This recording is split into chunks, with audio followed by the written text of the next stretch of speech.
我心里当然有挣扎过，但是我是国民党的党员，我遵从党中央的决策。好，谢谢大家，谢谢。我15岁从军，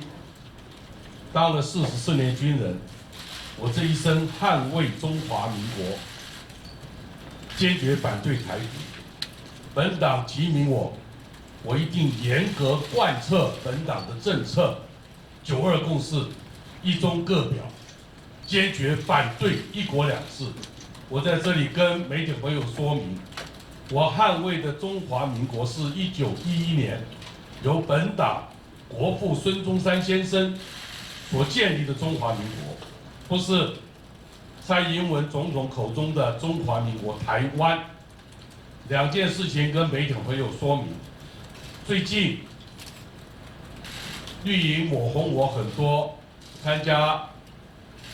论坛在人民大会堂的一张照片，我很简短的跟各位媒体朋友说明，那是中山黄埔两岸情的论坛第7届，是由许立龙上将许老爹所开创这个论坛，那是已经第7年，每年召开一次。我参加的这一次，刚好是我们国父，也是本党的总理孙中山先生150岁诞辰。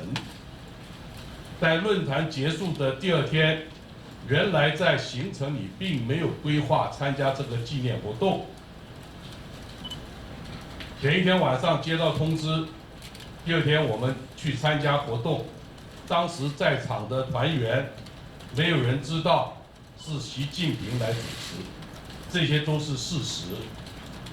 基于国际礼仪，在我们很多奥运赛事播放各国的国歌，大家都会站起来。是在这个原因之下，我们大家从众也就站起来。但是我很肯定的跟各位媒体朋友报告，我们的团员绝对没有人唱中共的国歌，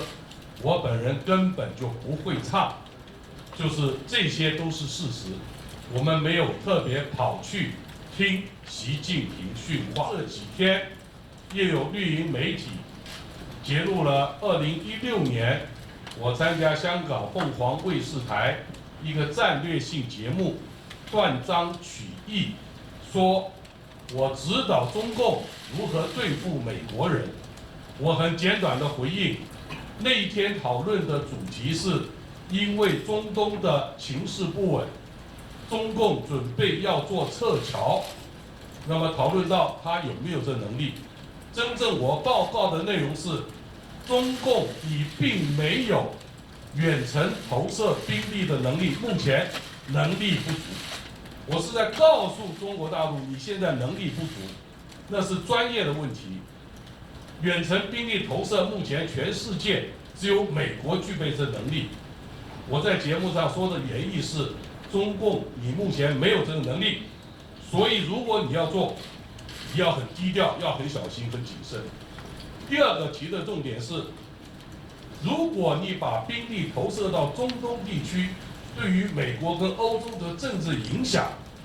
所以我是在告诉中共，你目前没有这个能力，你要小心了。